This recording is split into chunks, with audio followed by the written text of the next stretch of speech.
ফাতেমা দৌড়াইয়া যাইয়া নবীর কাছে কই বিনাইয়া, শোনেন শোনেন গো আব্বা আমি কই আপনায়, আমি না জেনে ভুল করে অভিশাপ দিলাম আলীরে, অভিশাপ লো ফেরত করে মাওলারি দরগায়। আমার নবীজি সেজদায় গিয়া আল্লাহর কাছে কই বিনাইয়া, শোনো শোনো পাক মাওলা আমি কই তোমায়, ফাতেমায় না জেনে ভুল করে অভিশাপ দিল আলীরে,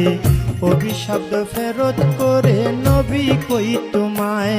আমার আল্লাহ বলে ও নবীজি একটা কথা তোমায় জিজ্ঞাসি, ঠিক ঠিক জবাব তুমি দিবা গো আমায়, তুমি ঠিক ঠিক জবাব দিবা, দুইটা হতে একটা নিবা, নাতি চাও না উম্মত